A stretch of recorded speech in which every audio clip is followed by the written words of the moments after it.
चलिए आज हम लोग बात करते हैं युवल नोह हरारी के इस पुस्तक, इसके बारे में मैंने बात की थी 21 lessons for the 21st century. इसके दूसरे लेसन के बारे में, इसका दूसरा पार्ट है वो है वर्क के बारे में। वर्क, कार्य। ये कहता है कि आने वाले समय में हमारे जो कार्य हैं उसमें बहुत परिवर्तन आ जाएगा। और कैसे आएगा परिवर्तन, इसको उसने बताया है। वो कहता है कि मनुष्य की दो सामर्थ्य होते हैं, एक तो फिजिकल, शारीरिक, और एक कॉग्निटिव, सोचने की, समझने की शक्ति। तो फिजिकल जो सामर्थ्य है वो तो धीरे धीरे एआई ने टेक ओवर कर लिया है। हम जानते हैं जितना ऑटोमेशन हो रहा है उतना ही जो काम हमको शरीर से करना था वो करीब करीब कम होता जा रहा है। पहले कृषि थी, उसमें काम करना पड़ता था। अब कृषि में ट्रैक्टर आ गए, पहले पशु थे अब ट्रैक्टर आ गए, अब और ऑटोमेशन हो गया। फैक्ट्रीज थी, उसमें मजदूर होते थे बहुत, अब मजदूरों का भी ऑटोमेशन हो गया। मजदूर जो काम करते थे वो भी बहुत ऑटोमेटिक हो गया। तो फिजिकल वर्क तो धीरे धीरे ऑटोमेशन के द्वारा कम होता जा रहा है। That is one. क्या कॉग्निटिव पावर भी कम होगी, वो भी रिप्लेस हो सकती है एआई से? तो हरारी मानता है कि हाँ, बिल्कुल ऐसा हो सकता है। उदाहरण देता है कि let us talk about intuition. हम कहते हैं कि इमोशंस एंड इंट्यूशंस ये ह्यूमन बींग्स की विशेषताएं हैं। इसको कोई इंटेलिजेंस, आर्टिफिशियल इंटेलिजेंस कैसे कैच करेगी? लेकिन हरारी ने तर्क दिया है कि अगर हम इमोशंस को ये मानते हैं कि कोई भगवान की देन है या आत्मा का लक्षण है, तब तो उसके बारे में बात करना फिजूल है।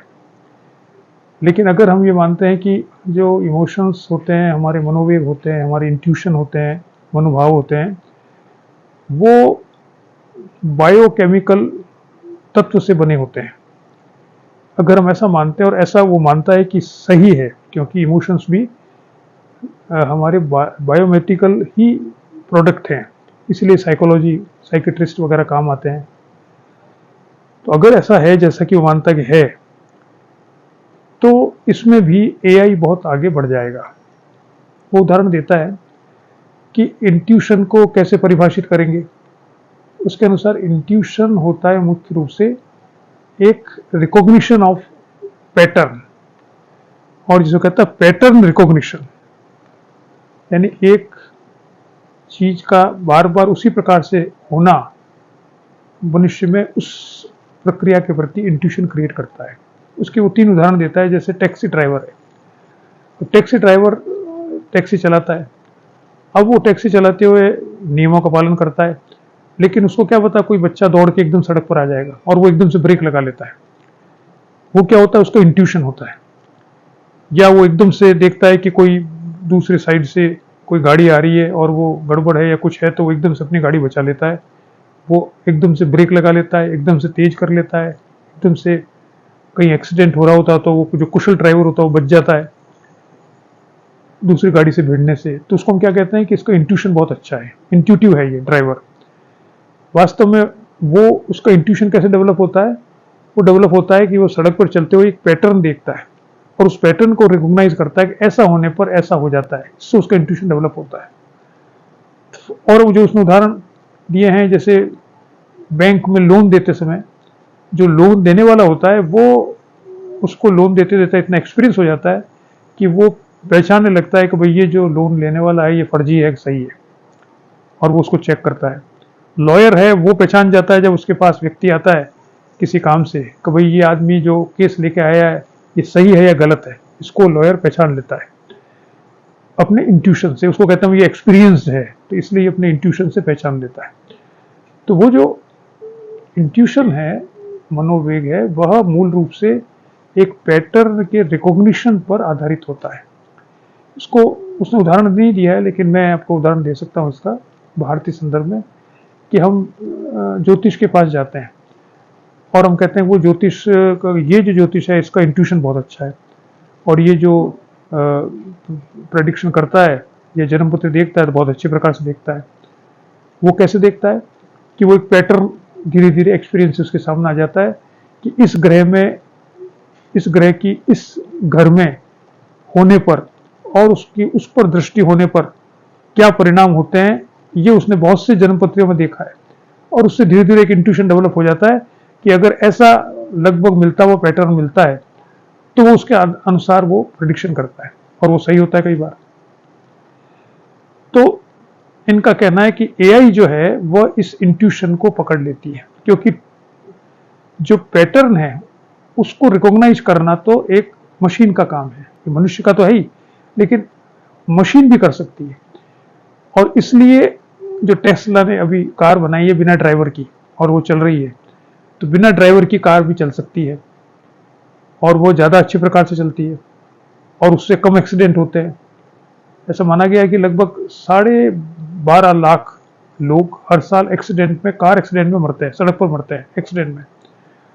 और ये संख्या पूरी दुनिया में जो युद्ध से मरने वाले, टेररिज्म से मरने वाले और किसी उत्पाद से मरने वाले जो लोग हैं उनकी संख्या से दुगनी है। और ये जितने भी एक्सीडेंट होते हैं सड़क पर, उनमें से 90% एक्सीडेंट ह्यूमन एरर से होते हैं। कि शराब पी हुई है, कि वो नींद की झपकी आ गई उसको, कि वो डे ड्रीमिंग ही कर रहा है, सोच ही रहा है, सामने देख के चला ही नहीं रहा, उसका माइंड ही वहां पर नहीं है। तो ऐसे कारणों से एक्सीडेंट होते हैं। अब अगर एआई से कार चलेगी, जैसा कि टेस्ला अभी कार चला रहा है, तो उसमें ये समस्या नहीं होगी किसी प्रकार की, तो उसके एक्सीडेंट होने की संभावना बहुत कम हो जाएगी। दूसरा, एआई इस इंट्यूशन, ये जो इंट्यूशन से एक्सीडेंट ना हो, इसमें मनुष्य से और बेहतर होगा 2 प्रकार के कारणों से। एक तो वो यूनिवर्सलिटी, यानी वो उसमें जो सॉफ्टवेयर है वो सॉफ्टवेयर सभी कारों में होगा। अगर सड़क पर जो दूसरी कारें चल रही वो भी अगर ड्राइवर विहीन है, तो वो एक पूरे पैटर्न, जो पूरा एक कंप्यूटर है, उन सबको जोड़ के रखेगा, सबको साथ रखेगा। तो एक तरफ से अगर कार तेज आ रही है, दूसरी तरफ से भी कार तेज आ रही है, तो ऑटोमेटिकली वो चूंकि जुड़े हुए होंगे तो एक कार धीरे हो जाएगी जिससे कि एक्सीडेंट ना हो। तो एक तो उनका ऑटोमेशन यूनिवर्सल होता है, ड्राइवर का नहीं होता है। एक ड्राइवर इस सड़क से आता है, एक दूसरा ड्राइवर उस सड़क से चलाता है, तो उनको पता नहीं कि दूसरा ड्राइवर क्या करेगा, क्योंकि उसका उस पर नियंत्रण नहीं होता। लेकिन एआई नियंत्रण कर लेगा। दूसरा, अपग्रेडेशन, नए नए जो ट्रैफिक रूल्स बदलते हैं। सड़क कहीं पर बन रही है, कहीं पर पत्थर लगे पड़े हुए हैं। भारत में जब हम देखते हैं एक तरफा रास्ता है, तो ड्राइवर को पता थोड़ी होता हमेशा कि किधर से जाना है। वो वहां पर जाकर सिचुएशन देखकर निर्णय लेता है। और अगर एआई से ड्राइव करके कार जा रही हो, तो उसको पहले से पता होगा कि आज ये सड़क के ऊपर खुदाई का काम चल रहा है, उस जगह पर ट्रैफिक में लाइट्स का पैटर्न बदल गया है, वहां पर नई लाइट लग गई है। तो वो अपग्रेड भी अपने आप करते रहता है। तो इसलिए ड्राइविंग का जैसे उसने उदाहरण दिया है कि ये एक एआई द्वारा संचालित ड्राइवर या ड्राइविंग कार एक ह्यूमन द्वारा चलाई गई कार से बेहतर होगी। एक्सीडेंट के पर्पज से एक्सीडेंट कम होंगे उसमें। ऐसे ही दूसरे जो जिसमें ऐसे सारे बिजनेस, ऐसे सारे प्रोफेशन जिसमें दूसरों के इमोशंस को जज करना होता है, उसमें एआई बहुत ज्यादा आगे बढ़ जाएगी। इससे वो प्रोफेशंस जिसमें कि दूसरों के इमोशंस को चेक करना होता है, उसमें ह्यूमंस की जरूरत ही नहीं रहेगी, कम हो जाएगी जरूरत। अगर ड्राइवर अगर बेरोजगार हो जाएंगे तो ड्राइवर कहां जाएंगे, क्योंकि रिप्लेसमेंट नहीं है। पहले जब बेरोजगार हुए थे, यानी जब घोड़ा गाड़ी चलती थी और फिर टैक्सी आई, तब तो जो घोड़ा गाड़ी वाले थे वो टैक्सी चलाने लग गए। लेकिन अब टैक्सी खत्म हो गई और उसकी जगह एआई आ गया मान लो, तो टैक्सी वाले कहां जाएंगे। तो ये एक समस्या आने वाली है। इसी प्रकार से वो कहता है कि हम म्यूजिक की बात करें, बहुत से क्रिएटिव जो फील्ड है जिसमें हम मानते हैं कि शायद एआई काम नहीं कर पाएगी, लेकिन वो कहता है, जैसे एक उदाहरण लिया म्यूजिक का। अब आज एआई ने इतना ऑटोमेशन तो कर ही दिया है कि सारे गाने एक जगह पर डाउनलोड किए जा सकते हैं, एक साथ हम सुन सकते हैं उनको डुप्लीकेट, उनका बहुत सारे वर्जन्स बना सकते हैं। उनको पुराने गानों को जो आजकल फिल्मों में आते हैं, पुराने गानों को नए गानों से मिक्स करके एक नया मिक्सचर पैदा कर देते हैं। तो यहां तक तो ऑटोमेशन हो ही रहा है, लेकिन वो कह रहा है कि इससे भी ज्यादा होगा। क्योंकि अभी तक तो हम सोच रहे हैं कि भाई ये सब करने के लिए मनुष्य की जरूरत है। कम हो गए हैं। अब ऑर्केस्ट्रा एक छोटे से सिर्फ उसमें आ जाता है जिसमें सारा ऑर्केस्ट्रा हो इंस्ट्रूमेंट में, उसमें सारे 50-100 लोग बैठाने की जरूरत नहीं, सब कुछ एक उसमें मिल जाएगा आपको। आप इंटरनेट पे जाइए तो आपको कई तरह की ट्यून्स मिल जाएगी जिनको आर्बिट्रेरीली आप एक दूसरे से जोड़कर एक नई ट्यून बना सकते हैं। तो वो कहता है कि ऐसी व्यवस्था धीरे धीरे हो रही है कि इवन गाने वाले और सुनने वाले ये भी ऑटोमेटेड हो जाएंगे। कैसे कि जो गाना है वो साउंड जो आती है वो बेसिकली क्या मैथमेटिकल एल्गोरिथम से बन के इनपुट जाता है गाने के अंदर। जब हम गाते हैं तो मैथमेटिकल कैलकुलेशन एल्गोरिथम से उसमें फीड होता है मशीन में, किसी माइक में, और जो आउटपुट आता है वो आता है इलेक्ट्रोमैग्नेटिक एल्गोरिथम से। तो ये दोनों साउंड के वेव्स और न्यूरॉन्स के वेव्स ये दोनों कंट्रोल किए जा सकते हैं एआई के द्वारा, और कंट्रोल करके आर्टिफिशियल लैंग्वेज क्रिएट की जा सकती है, आर्टिफिशियल साउंड क्रिएट की जा सकती है, और लाखों हजारों जो नोट्स है जिनसे मिलकर गाना बनता है, धुनें बनती है, वो स्वयं ही अपने आप एक नई धुन बना लेंगे जो आपको बड़े आश्चर्यजनक लगेगी। ये बिल्कुल नई धुन है, ये कैसे हो गई? जो हम सोचते हैं ह्यूमन बींग्स की होनी चाहिए, लेकिन वो ह्यूमन बींग की ना होकर वो एक एआई के द्वारा क्रिएट की हुई धुन हो जाएगी। हमने देखा है कि बहुत सी जॉब्स, इसलिए वो कहता है म्यूजिक में भी जैसे जॉब, वो कहता है आर्ट में भी जॉब्स कम हो जाएगी, आर्टिस्ट कम हो जाएंगे। इस तरह के आर्टिस्ट अगर आर्ट आजकल ही बनने लग गए। आप जानते हैं एआई का प्रयोग आजकल तो लिखने में बहुत होने लगा है। आप जानते हैं ये चैट पे बात करते हैं और आप बोलो तो सिरी वगैरह है तो वो टाइप भी कर देती है, तो आपको टाइपिस्ट नहीं चाहिए। आपको जो ये जो किसी जमाने में टाइपिस्ट हुआ करते थे वो धीरे धीरे कंप्यूटर पर टाइप करने लगे। फिर जो आपको पीए वगैरह होता जो आपके नोट डाउन करता था उसकी जरूरत ही नहीं है उसको कि आप किसी को नोट डाउन कराओ बुलाकर। अब तो आप सीधा आप बोलिए और वो टाइप हो जाएगा आपको, और करेक्शन भी अपने आप हो जाएगा उसमें, ग्रामर के द्वारा सब कुछ करेक्ट हो जाएगा। तो वो जो जॉब्स थी छोटी छोटी, उन जॉब्स के लोग क्या करेंगे, वो कहाँ जाएंगे? तो पहले तो ये था कि भाई ऐसी छोटी छोटी जॉब करने वाले रिप्लेस होकर छोटी छोटी जॉब में चले जाते थे। इसमें मैंने बताया कि तांगे वाले थे, रिक्शे वाले थे, वो टैक्सी ड्राइवर बन गए, या टांगे वाले रिक्शे चलाने लगे, रिक्शा ई रिक्शा आ गए तो वो चलाने लग गए। या जब फैक्ट्रियों में मजदूर और लोअर लेवल पे जो काम करने वाले थे उनकी पोजीशंस खत्म होती है तो वो मॉल खुल गए उसकी जगह पर, तो मॉल में चले गए, कैशियर बन गए, मॉल में सेल्समैन बन गए। बहुत सारे प्राइवेट ऑर्गेनाइजेशंस आ गए उसमें, वो लोअर लेवल पे काम करने लगे। लेकिन अब वो भी बंद हो जाएंगे अगर, जब आजकल अमेजोन जैसे है घर पर ही आपको सब कुछ मिल जाता है, आपको शॉप जाने की जरूरत ही नहीं है। तो अभी तक तो फिर भी व्यक्ति देने के लिए आ रहा है, फिर धीरे धीरे ऑटोमेटेड आने लग जाएगा आपके यहाँ पर सामान, तो आपको इनकी जरूरत ही क्या पड़ेगी। जितने जोमेटो और ये जो खुले हैं नए, जिन्होंने नई जॉब्स क्रिएट की है, क्या ये जॉब्स बहुत सालों तक सर्वाइव करेगी? उस पर डाउट है, क्योंकि नए प्रकार की एआई आने से हो सकता है कि ऐसी व्यवस्था हो कि आपके पास एक साथ बहुत सी चीजें आ सके, आपको 10 आदमी की जरूरत नहीं पड़े, एक ही आदमी की जरूरत पड़े। इतना ही नहीं है, वो कहता है कि इसके अलावा हम ये सोचते हैं कि अभी तक की जो एआई है कम से कम एक काम तो नहीं कर पाएगी कि वो खुद सोच नहीं पाएगी। जो फिजिकल वर्क है वो तो कम होगा, लेकिन सोच नहीं पाएगी। जो सोचने का काम है वो कैसे करेगी? तो इसका उसने बहुत अच्छा उदाहरण दिया है। हम जानते हैं 1997 में एक कंप्यूटर ने, आईबीएम से कंप्यूटर बनाया था, उसने चेस के चैंपियन गैरी स्परोव को हरा दिया था। बहुत बड़ी न्यूज बनी थी कि कंप्यूटर ने मनुष्य को हरा दिया। बाद में बहुत सारे कंप्यूटर्स ऐसे बन गए जो चेस के सॉफ्टवेयर जिसके अंतर्गत थे और जो सीख रहे थे। लेकिन उससे बड़ी घटना जो हुई, सबसे बड़ी, वो हुई 2017 में। 2017 में क्या घटना हुई कि एक गूगल ने एक बेसिक मशीन बनाई जिसमें चेस का बेसिक जो सॉफ्टवेयर है वो डाला, और उसने एक ऐसी मशीन को जो कि मनुष्य के द्वारा निर्मित थी और जिसको टेस्ट कर करके करीब करीब अपराजय बना दिया गया था। उसने बहुत सारे हजारों मनुष्यों के जो अब तक जितने मूव्स चेस के अंदर होते हैं, जितने खेले गए हैं, उन सबको उसमें डाल दिया उस मशीन में।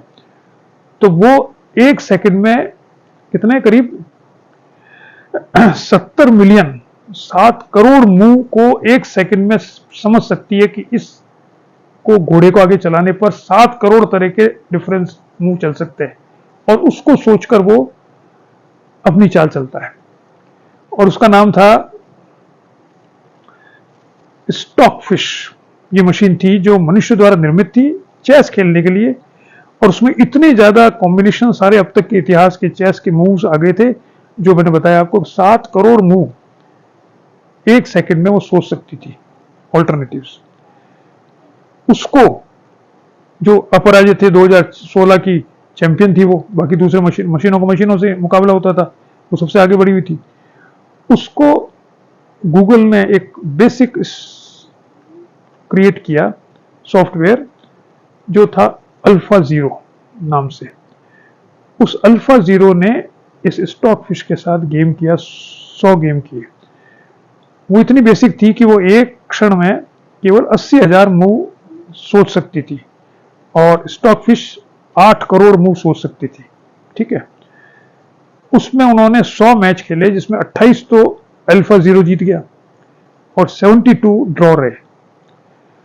अब आप सोचिए कि ये जो अल्फा जीरो ने इतने कम मूव्स बनाकर अपना गेम खेलना शुरू किया, उसने इतने बढ़िया खिलाड़ी जो एआई का खिलाड़ी था उसको कैसे हराया, कब, कितने दिनों में उसने सीखा ये? तो आपको जानकर आश्चर्य होगा कि उसने कहा कि ये केवल 4 घंटे में, within 4 hours this new machine has learned all the moves and created its own move which has not been played by any player ever। तो जिसका ये माना गया कि ये क्रिएटिव है, यानी मशीन ने स्वयं सोचकर चेस, जो कि सबसे ज्यादा बुद्धिवाल इंटेलेक्चुअल गेम माना जाता है, उसका एक मूव क्रिएट कर लिया और उससे एक वेल रिसर्च्ड कंप्यूटर को हरा दिया। इसका मतलब क्या हुआ कि मशीनों में इस एआई के द्वारा क्रिएटिविटी भी आ रही है। तो कम से कम कंप्यूटर चेस के गेम में तो माना जाने लगा कि ज्यादा क्रिएटिव है, और अब तो जो शतरंज के खेल होते हैं उसमें ये चेक किया जाता है कि कई खिलाड़ी एआई की सहायता लेकर तो मूव नहीं कर रहा, और ये चेक किया जाता है अगर कोई बहुत ही ज्यादा ओरिजिनल मूव खेल रहा है तो उसको चेक किया जाता था कि इसने ये गेम, क्योंकि आज तक किसी ने नहीं खेला है, नया मूव कहां से लाया, तो क्या इसने किसी एआई की सहायता ली है, ये भी चेक किया जाता है। तो हरारी का मानना है कि आने वाले समय में बहुत कुछ चेंजेस हो रहे हैं जो आज तक कभी नहीं हुए थे, और 2050 तक आते आते जॉब मार्केट भी पूरी तरह से बदल जाएगा, क्योंकि बहुत सी जॉब, जैसे मैंने अभी डिस्क्राइब किया उसके शब्दों के अनुसार, उसमें कितने परिवर्तन आ चुके हैं।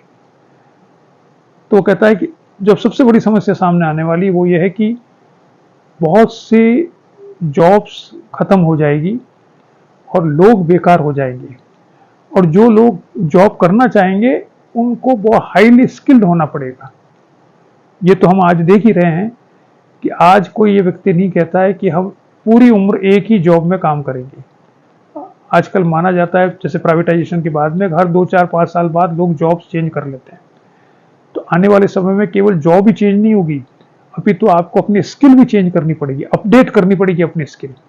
इसलिए वही सर्वाइव कर पाएंगे जॉब मार्केट में जो अपनी स्किल को चेंज करते जा रहे हैं। अब ऐसा सबके साथ तो संभव है नहीं, हर व्यक्ति तो जॉब चेंज नहीं कर सकता, तो फिर दुनिया का स्वरूप क्या होगा? तो इसका एक उत्तर उसने बताया, और वो उत्तर बड़ा मजेदार है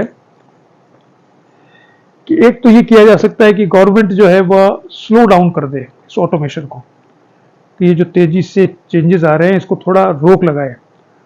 और गवर्नमेंट रोक लगाना आरंभ कर चुकी है बहुत जगह पर। जैसे बायोटेक्नोलॉजी में जो नए नए प्रकार के प्रयोग हो रहे हैं उसमें वो उसको धीरे कर रही है। जैसे एक पर तो बैन है, जैसे गवर्नमेंट, जैसे ह्यूमन ऑर्गन्स हैं, ह्यूमन ऑर्गन्स को बेचा जा सकता है, लेकिन गवर्नमेंट ने इसको बैन कर दिया, क्योंकि बहुत बड़ा एक बैंक बनाया जा सकता है ह्यूमन ऑर्गन्स का। जैसे ब्लड का हम बैंक बनाते हैं, ब्लड बैंक है, वैसे ह्यूमन ऑर्गन्स की भी जरूरत पड़ती है, उसका भी बैंक बनाया जा सकता है। तो वो उसका तो बहुत करोड़ों अरबों रुपए में व्यापार हो, लेकिन वो अनएथिकल माना गया और सारी गवर्नमेंट ने उसको बैन कर रखा है। हालांकि इलीगल होता है, लेकिन उसकी संख्या, उसका जो अमाउंट है बहुत कम है, वो कंट्रोल्ड है। लेकिन अगर उसको लीगल कर दिया जाए तो आप सोचिए क्या हालत हो।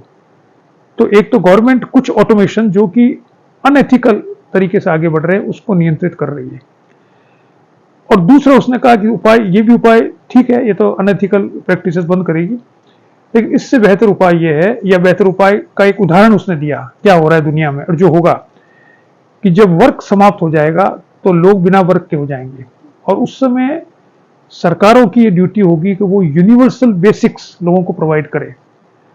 और वो दो तरह से प्रोवाइड कर सकते हैं, क्योंकि इतना प्रोडक्शन हो जाएगा, इतनी मशीनें आ जाएगी कि वो दो तरह से प्रोवाइड कर सकते हैं। एक तो ये कि वो लोगों को सर्विसेज प्रोवाइड करे, एक वो लोगों को पैसा प्रोवाइड करे जिससे कि वो खरीद सके। तो बेहतर ये कि उनको सर्विसेज प्रोवाइड की जाए कि फ्री मकान हो, फ्री घूमना हो, फ्री उनको खाना हो, फ्री रहने की जगह हो, फ्री उनकी मेडिकल हो।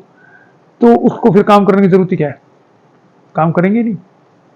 तो ऐसी स्थिति में वो कह रहे हैं कि इजराइल में तो ये एक्सपेरिमेंट हो ही रहा है, वहां पे जो अल्ट्रा राइटिस्ट या ऑर्थोडॉक्स ज्यूज हैं, यहूदी हैं, वो बहुत बड़ी संख्या में जो आदमी है, मेल हैं, वो काम करते ही नहीं है, उन्होंने कभी काम किए ही नहीं। वो सिर्फ अपनी किताब पढ़ते हैं, रिलीजियस बुक और रिलीजियस रिचुअल्स की प्रैक्टिस करते हैं, और दिन भर और साथ रहते हैं एक कम्युनिटी के अंदर। उनको ये सारी चीजें हैं जो यूनिवर्सल बेसिक जिसे कहा जाता है, वो सरकार के द्वारा प्रोवाइड की जाती है। तो जो लिबरल जीव्स हैं वो कहते हैं साहब ये तो बहुत गलत बात है, ये तो कुछ काम ही नहीं करते, इनका तो कोई योगदान नहीं सोसाइटी में, और इनको सब कुछ सरकार दिए जा रही है, और उनके सबके 4-4, 5-5 बच्चे हैं। तो आने वाले समय में ये सरकार अफोर्ड ही नहीं कर पाएगी इनको देना, लेकिन वो आने वाला समय जब होगा तब देखा जाएगा। लेकिन और जब ये मैपिंग किया गया कि वो कितने सुखी हैं, दुखी हैं, तो दुनिया में इजराइल के लोग सबसे ज्यादा सुखी लोगों में आते हैं, और उसका बहुत बड़ा कारण ये है कि ये जो ऑर्थोडॉक्स ज्यूज हैं ये सबसे ज्यादा सुखी है, जो कोई काम नहीं करते और सिर्फ ईश्वर का नाम लेते हैं और धर्म की किताबें पढ़ते, धार्मिक किताबें पढ़ते हैं और रिचुअल्स करते हैं। तो क्या आने वाला समय बिना काम के ऐसे लोगों का समय होगा जिसको दुनिया में सरकारें यूनिवर्सल बेसिक्स प्रोवाइड करेगी? क्योंकि आप देखिए जो अभी ग्लोबलाइजेशन से जो चीप लेबर की बात चली थी कि आप अमेरिका में जाओ आप तो लेबर जो है वो बांग्लादेश में बहुत चीप है, वहां पे कपड़े सिलवा लो और वहां से अमेरिका में मंगवा लो, और फिर बड़ी बड़ी कंपनियां उसके लेबल चेंज करके बेच देती थी। अब इस एआई के द्वारा आपको बांग्लादेश और फिलीपींस और वहां जाने की जरूरत ही नहीं है। अब तो आप उसके जो शर्ट बने हुए उसके टैग अमेजन पर आप टैग नंबर डालिए, वो शर्ट वहीं पर न्यूयॉर्क में छप जाएगा और वहीं पर प्रिंट हो जाएगा और वहीं पर आपको अवेलेबल हो जाएगा। आपको लेबर की जरूरत ही नहीं है क्योंकि मशीन ही सारा काम कर देगी। तो वो चीप लेबर का कॉन्सेप्ट भी खत्म हो जाएगा। तो ये एक दुनिया वर्क, ये दूसरा जो लेसन है वो ये है, और उस लेसन के दो अर्थ है। एक तो धीरे धीरे काम का स्वरूप बदल रहा है और उसमें सरवाइव करने के लिए हमको अपनी स्किल्स में निरंतर अपडेट करना पड़ेगा। दूसरा, ये सब के लिए संभव नहीं है, इसलिए large number of people will become jobless, और वो जो जॉबलेस होंगे वो ऐसे नहीं होंगे कि जॉब चेंज कर दे, क्योंकि लोअर लेवल पर पहले तो लोअर से लोअर में चले जाते थे, अब लोअर लेवल की जॉब ही नहीं बचेगी कि आप टैक्सी ड्राइवर से कुछ बन जाओ, ऐसी जॉब ही नहीं होगी।